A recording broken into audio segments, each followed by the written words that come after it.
Olá, seguimos aí com a aula sobre ordem ambiental, seguindo sobre o aprofundamento que fizemos sobre os limites planetários. E aqui vamos falar sobre mais três, falando sobre esses ciclos biogeoquímicos, que são esses ciclos, iguais eu falei sobre o CO2, por exemplo, mas aqui no caso foram analisados o fluxo de fósforo e de nitrogênio.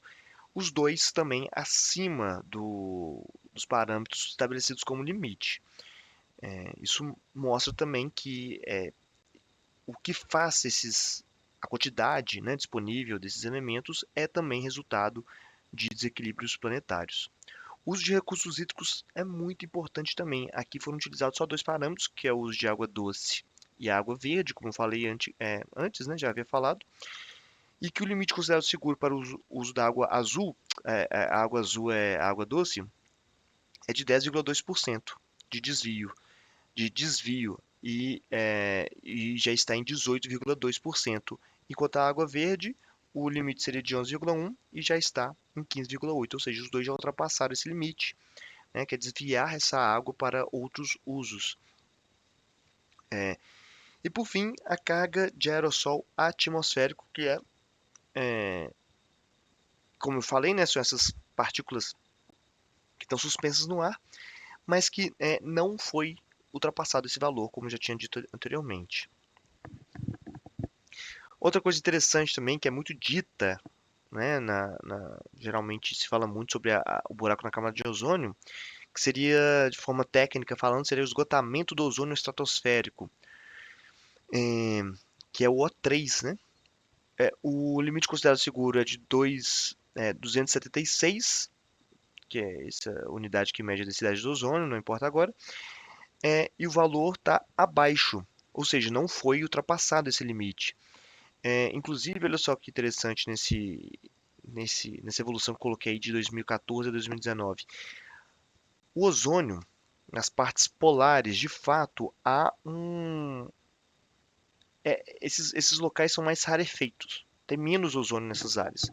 Porque para a para a formação do ozônio é necessário energia para o O2 se juntar com o O. Na verdade, bom, não é a minha especialidade, mas se eu não me engano, são duas partículas de O2 que se juntam e sobram um O, algo assim, mas que forma O3, que é o ozônio. Eu sei que eles são formados com a injeção de energia, por exemplo, raios de tempestades, né, formam ozônio. Nessas áreas polares, que não tem tanta incidência de sol, não há tanta formação de ozônio. Então é normal ter essa camada, ter essa parte mais esgotada, né? E que ele não está em risco, não está nos limites, né? Agora, a importância do ozônio nem se fala. Ele é um filtro de raios ultravioletas na Terra. Então, o a principal vítima desse esgotamento seria nós humanos, né? Com a irradiação de ultravioletas na nossa pele. Mas não existe. Existe só esse local com mais rarefeito, mas ele não foi atingido, esse limite planetário. Também tem essas novas entidades, e aí que diz respeito à porcentagem de novos produtos químicos sintéticos liberados no ambiente sem testes de segurança adequados, microplásticos, resíduos nucleares, agrotóxicos, gases tóxicos, etc. Esse é o limite com mais incertezas, porque nós não temos base para dizer quais são. Ou seja, os, os pesquisadores dizem que o certo seria zero, né? E nós temos aí eh, lançamento de agrotóxico no ar, e esse agrotóxico, né, está dentro dos alimentos que consumimos, da água que escorre para os rios, no ar, né, nas regiões aí com aplicação. Os carros também, né, veículos, indústrias, motores também emitem alguns desses gases. Nosso padrão de consumo de plástico também. Inclusive tem esse livro aqui, né, chamado Primavera Silenciosa, que fala sobre foi o primeiro, talvez, denúncia assim, sistemática sobre o uso de agrotóxicos. Estavam reduzindo o número de animais, né? Enfim, é um livro que fala desses perigos do agrotóxico, o uso de agrotóxicos no mundo. É interessante demais a sua leitura. E aqui é um ponto que eu gostaria de falar, e aí nós já saímos dos limites planetários, mas a gente chega aqui num ponto que também está sendo muito falado, que é o chamado antropoceno. O antropoceno é um período geológico marcado, né, caracterizado pela presença da transformação do espaço pelo ser humano, antro, né, do ser humano. E aí está sendo muito dito, tem sido muito debatido, e aí eu penso que seria interessante, é, seria muito importante a gente debater um pouco, entender mais qual que é o conceito, né, como que ele foi construído e por que que ainda hoje é utilizado, enfim. E aí é um debate acerca do início do período marcado pelo ser humano na Terra, né? E o que que seria isso, né? Como na geologia, como a gente pode ver aqui embaixo, ela utiliza de marcas que sejam genéricas no mundo todo para dizer que aquilo é de fato um novo período geológico, né? Geralmente não. A regra é sempre ser lida de baixo para cima, porque o mais antigo está ali embaixo e quanto mais em cima, mais recente. Então, por exemplo, nós temos esse gráfico aqui as eras. Era pré-cambriana, depois paleozoica, mesozoica, cenozoica. Dentro dessas eras nós temos os períodos, como o arqueozoico. Não estão todas aqui, tá? Os períodos estão bem reduzidos. Cambriano, que foi muito importante, Carbonífero foi muito importante, Triássico, na perspectiva da biologia, o Cretáceo, como eu já disse, sobre a grande extinção dos dinossauros, e o Quaternário, que seria esse período onde nós estamos, né? E é interessante que nós vamos ter a duração deles, né? Quanto tempo que aconteceu, mas também os principais eventos, como a formação dos escudos cristalinos lá no pré-cambriano.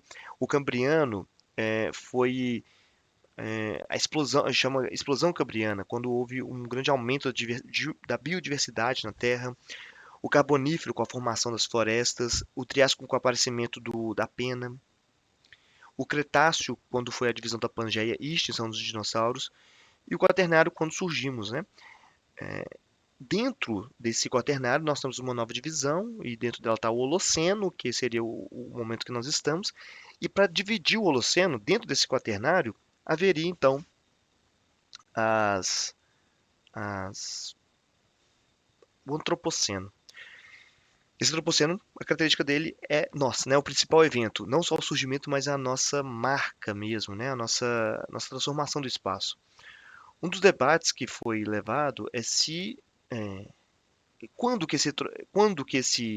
o evento que pode dizer que foi o início, né? Qual o evento que pode ter dado início a esse novo período, que esteja de fato global, né? Esteja com marcas globais, né? Para dizer, olha, aqui sim surgiu o ser humano, ou aqui está a marca principal do ser humano. Esse debate estava acerca do Neolítico, que seria o início da agricultura no mundo, então seria a primeira grande marca do ser humano na Terra, registrada, né, com a transformação do espaço. A Revolução Industrial, por conta do início da poluição, principalmente das emissões, né, atmosféricas e também de produção de recursos, ou o teste de bomba nuclear, uma vez que espalhou radiação no mundo inteiro, em níveis ou altos próximos ao local, ou muito baixos, né, mas no mundo inteiro existem esses resquícios, né, da teste de bomba nuclear. Mas o que acontece? Esse debate de quando iniciaria, na verdade, caiu por terra porque o comitê de cientistas aí, que eram compostos por diferentes áreas, desde geologia, biologia, entre outros, desaprovaram a existência desse novo período geológico por entender que não havia evidência suficiente para datar uma nova estratigrafia de estratos, né? Como a gente está vendo aqui embaixo, né? A estratigrafia seria essa mais recente, humana na Terra. Porém, não se nega um evento, o chamado evento antropoceno. O que significa isso? O evento não, como diz ali, né, não são marcos tão importantes quanto o período, mas são de grande relevância como a extinção em massa ou explosão de biodiversidade. São eventos importantes, né? daqui 50 milhões de anos, certamente vai haver ali na estratigrafia geológica a presença do ser humano. Isso certamente está. Até então, os cientistas aprovaram, mas pode ser que futuramente seja revisto, né, essa questão. Mas o mais interessante é que cientistas de outras áreas, como antropologia, ciência ambiental, química, etc., ativistas também e artistas já adotaram a termologia antropoceno. Então, cientificamente ela está desaprovada, mas vamos dizer, os donos, né, desse termo, né, que seria os geólogos principalmente, biólogos, não aprovaram, mas outros já entendem que existe sim o antropoceno. A gente pode entender ele como por outras suas características, de outras formas, tá bom? Então é interessante a gente deixar isso bem claro. E aqui, só para dizer que essa estratigrafia que eu mostrei, né, no slide anterior, ela é resumida. Essa daqui seria uma, uma, uma coluna mais completa do que dos períodos geológicos, né? Não cai sobre isso na prova, então por isso que eu não quero nem adentrar nisso, nessa parte, mas o termo antropoceno pode ser que seja debatido. Mas vamos lá então, iniciar o- as conferências internacionais do meio ambiente, né, já passar para essa parte da aula. Vamos avançar nisso e depois finalizar com as políticas ambientais do Brasil, tá bom? Bom, a primeira convenção internacional, propriamente dita de meio ambiente, podemos dizer que foi a Convenção de Londres, em 1900. Tá? Geralmente colocamos ali a partir de Estocolmo, em 72, mas é interessante dizer que já houve um debate relacionado ao meio ambiente antes. Né? E essa convenção também é conhecida como Convenção para a Preservação de Animais Selvagens, Pássaros e Peixes na África. É um tratado multilateral entre os poderes coloniais europeus. Aí vem o Reino Unido, os reinos da Alemanha, Itália, Portugal e Espanha, que tinham controle sobre o continente africano. A preocupação deles era quanto à exploração de recursos dos animais nesse momento. A preocupação eram os animais, como que eles estavam sendo tratados, e o medo era de algumas espécies desaparecerem. Então eu queria ter algum tipo de controle sobre os animais que eram muito diferentes, animais atraentes, né? Que nesse momento é, havia o que muito contrabando desses animais para esses países, para ficarem lá em zoológicos. Havia muito roubo, né, dessa biodiversidade, tanto de forma institucionalizada quanto também não, né, pouco controle a respeito disso. E como eles sabem que, né, a gente estava entendendo que o meio ambiente ele precisa de um mínimo ali um mínimo de equilíbrio para se manter. Ou seja, se na minha colônia lá, né, o Reino Unido fala eu preservar os, os leões, por exemplo, mas na colônia, né, próxima ali não tiver não estiver preservando aquilo que são as presas dos leões, pode faltar alimento, então vai tudo acabar. Então, essa cooperação entre essas metrópoles foi importante para isso.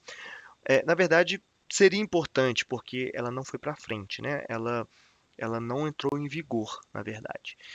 Mas ela instalava as categorias de proteção de animais, é até interessante depois, se quiser dar uma olhada, aqueles animais que não pode caçar de jeito nenhum, outros animais que você pode caçar desde que seja já um indivíduo velho, né, que não está mais na idade reprodutiva. Outra categoria era pode caçar, com alguma outra limitação, desde que você não extermine toda a população. E a outra categoria era incentivo à caça. Inclusive os leões estavam dentro desse incentivo à caça, entendendo que a população estava muito grande, por exemplo. E também tinha um incentivo à criação de áreas protegidas. E é muito legal, tem um debate muito interessante a respeito disso, um livro chamado O Mito da Natureza Intocada. É muito interessante porque até mostra que esses parques, né, onde hoje tem muito turismo de safari, era uma espécie de manutenção da biodiversidade para que pessoas dessas metrópoles tivessem a chance de conhecer, né, esses animais. Então, era uma forma de colonização, não deixava de ser. Mas, bom, em 1933 essa convenção volta, né, aí já com outro nome, Convenção Relativa à Preservação da Fauna e Flora no seu estado natural, essa já foi para frente, inclusive incluindo planta, né? Antes era só animal, agora a planta também era compreendida como algo importante de se preservar. Mas vamos lá, vamos para o que mais tem impacto no nosso dia a dia, que, né, nos dias atuais, que inicia a partir da Conferência de Estocolmo, em 1972, dia 5 de junho. Inclusive, 5 de junho, como devem saber, é o Dia do Meio Ambiente, né? Então, a data vem a partir dessa conferência. Ela foi organizada pela ONU, né, a partir da Conferência das Nações Unidas sobre Meio Ambiente e Desenvolvimento Sustentável. A declaração estabeleceu 26 princípios sobre desenvolvimento e meio ambiente, dando início a uma série de conferências ambientais que os países reconhecem possibilidade de sustentabilidade. Aí nós vamos ver essas outras, né? Aqui também tem a criação da PNUMA, Programa das Nações Unidas para o Meio Ambiente, muito importante, tá? Isso aí é importante estar ciente disso, da existência e, né, quando ela foi criada, do contexto, etc. E também foi nesse momento que tem lá aquele debate que nós já falamos sobre o Clube de Roma, sobre os limites do crescimento. Algo muito interessante de se falar aqui é que muito relativo à época, muito relativo ao pensamento de quem escreveu esse relatório, é o cunho maltesiano que levava nesse clube. Entendia que uma das formas de estabelecer um limite de crescimento é reduzindo a população, reduzindo o crescimento da população, algo que estava muito brincado. Isso está totalmente ligado à teoria malthusiana, que, no caso, neo-malthusiana, e que, bom, as críticas nós já fizemos, né, várias em outro momento, então, mas é importante dizer esse cunho que se tinha desse relatório. Inclusive, detalhe, né, até hoje a gente fala sobre, acredito que eu já falei sobre esse assunto, e talvez eu venha falar de novo nessa, tô agora me confundindo, mas a ideia eco-malthusiana está muito presente ainda, né, aquela ideia que o problema está na quantidade de pessoas, e enfim, existem outras correntes que vão fazer essas críticas, né? Bem colocadas. Também tem aqui a primeira Conferência Mundial do Clima, inclusive a Conferência de Estocolmo é um preparativo para ela, WCC1 de 1979. Aqui nós temos a fundação da Organização Meteorológica Mundial, que inclusive é muito importante para já analisar o comportamento do clima, que antes não tinha tanta importância assim, agora ele vai ter, né, essa análise mais minuciosa, com relatórios, com divulgação, com mais pessoas preocupadas com o clima. Aconteceu em Genebra, houve a presença de muitos especialistas em clima e humanidade. Né? É interessante isso, porque justamente para evitar, né, esse cunho malthusiano nas discussões. Não sei se por isso, mas pelo menos evita, né? Porque aí vai vir uma ideia mais social, mais humana da situação. É algo que, inclusive, vai se repetir nas próximas conferências, né? A questão social presente, não só feita ali por, vamos dizer, tecnocratas. O estabelecimento do IPCC também, que é o painel intergovernamental sobre mudanças climáticas, que hoje, inclusive, é muito importante aí para os relatórios que são feitos aí sobre as mudanças climáticas, né? Também temos aí a Conferência Internacional de Meio Ambiente, desculpa, Comissão Mundial sobre Meio Ambiente e Desenvolvimento, em 1987, também feito pela ONU, e aqui tem a publicação desse relatório chamado Relatório de Brundtland, que também é intitulado como O Nosso Futuro Comum. Deixa eu me tirar aqui para vocês verem isso, né? É um relatório de grande impacto, tá? O nosso futuro comum. Inclusive, dá já essa ideia de que o meio ambiente globalizado, os problemas ambientais globalizados já não passavam mais por uma decisão, por uma questão de um estar preocupado e o outro não, porque isso atinge a todos. E não adianta um país se preocupar enquanto o outro continuar não se preocupando, porque o problema não vai ser resolvido, né? Então, é compreender que isso é um desafio global e ultrapassa as fronteiras nacionais. O termo de sustentabilidade, né, desenvolvimento sustentável, aparece nessa conferência, nessa comissão, e também traz muito essa atenção à pobreza dos países periféricos e consumismo dos países ricos. Ou seja, esse problema ambiental, ele é muito mais complicado do que aquele limite do crescimento que o Clube de Roma tinha publicado. Limite de crescimento, né? Inclusive nós vamos falar disso mais para frente. É, limite de crescimento, ok, vamos estabelecer um limite de crescimento, algo muito interessante se pensar. Mas qual então que é esse limite?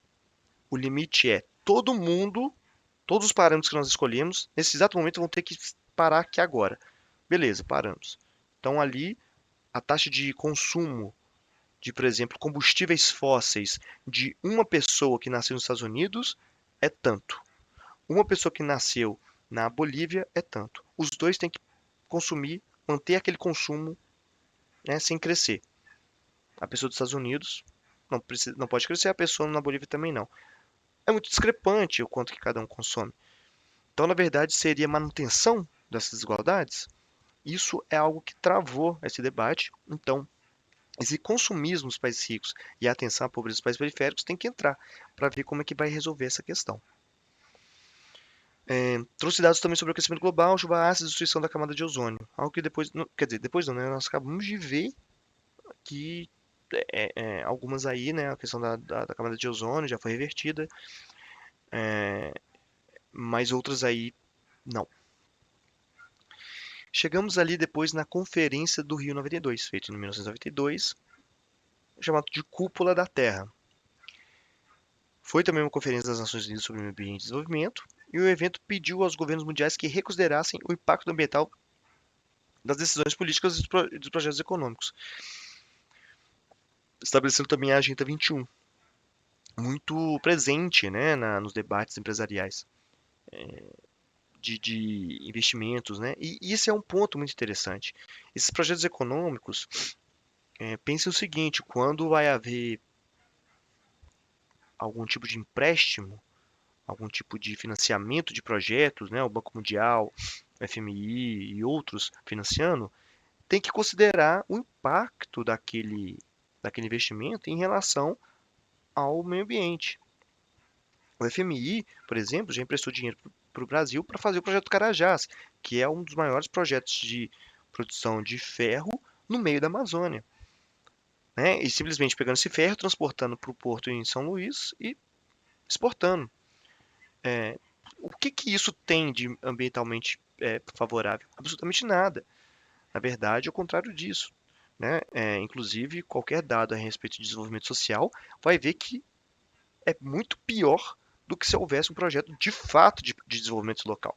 Né? A mineração não é um projeto de desenvolvimento humano, é um projeto econômico, com a consequência de gerar algum ou outro, né, empregos ali na região. Mas o desenvolvimento social não foi feito ali. Né? Ou seja, essa tensão, e ela foi feita na década de 70, se não me engano, 70, 80. Ou seja, essa atenção para questões sociais e ambientais nos investimentos é muito importante para reavaliar para onde esse dinheiro vai e como que ele vai ser transformado, como que ele vai ser invertido em grandes projetos de desenvolvimento. E aqui se inicia, né, as COPs, que é as conferências das partes, algo que inclusive é um tema muito muito presente agora no debate, porque o Brasil vai sediar, né, uma das COPs. Deixa eu ver se eu já falo disso. Sim, não, não. Sim, vou falar aqui sobre já nesse slide sobre a no Brasil. O que são, né? São as conferências das partes. É um encontro anual de países que são signatários da Convenção Quadro das Nações Unidas sobre Mudança Climática, órgão supremo de tomar as decisões, ok? Participam os 193 países da ONU e 5 territórios. A COP28 foi feita em Dubai em 2023 e discutiu principalmente a questão da transição energética e da neutralidade climática. Interessante ter sido feito em Dubai, principalmente pelo contexto regional em que está inserido, né? Um país que se desenvolveu em cima do petróleo e que, com o fim das reservas, investiu em turismo, né? E uma forma foi criar Dubai. Então é interessante ter sido lá, né? Porém, enfim, com todas as contradições que existem também nos dias atuais. As próximas COPs, né, serão realizadas no Azerbaijão, nesse caso nesse ano, e no Brasil, ano que vem, 2025, em Belém, né? A primeira COP aconteceu em Berlim, na Alemanha, em 95, um ano após as atividades das convenções das Nações Unidas. E nessas COPs, né, muitas conquistas importantes, né, aconteceram, como o Protocolo de Quioto, o Acordo de Paris, o Acordo de Proteção à Biodiversidade. Deixa eu ver se eu vou falar aqui, só deixa eu passar um pouco na frente. Tá. Na verdade, como eu não vou voltar nessa questão, deixa eu falar aqui sobre isso antes de encerrar a aula. Acontecer a COP em Belém é muito simbólico, porque é a primeira vez que acontece no Brasil. Não é a primeira vez que acontece no sul, no sul, né? Já aconteceu, se eu não me engano, em Buenos Aires, duas vezes, se eu não me engano. Mas no Brasil vai ser interessante porque, além de ter sido no Brasil, é em Belém, que está no contexto da Amazônia. Então, depois eu acho que vale a pena, né, uma pesquisa aí para ver os preparativos, quais são as expectativas, porque isso é uma questão também geopolítica muito interessante. Pensa, em 2023, o Fundo da Amazônia voltou a ser, né, receber contribuição internacional depois de ter sido extinta em 2020, 2021. Há também um novo contexto do Brasil querendo ser geopoliticamente falando, uma referência ambiental. Algo que nós temos tudo para fazer isso, né? Visto que é um país que tem crescido muito a produção de energia renovável. Também temos aí a maior biodiversidade do mundo, pensando na Amazônia, na Mata Atlântica, mas também lembrando que todos os nossos outros biomas são muito biodiversos, como a Caatinga, o Cerrado, o Pantanal. O Pampa talvez seja o menos biodiverso por conta, né, até da latitude onde ele está inserido.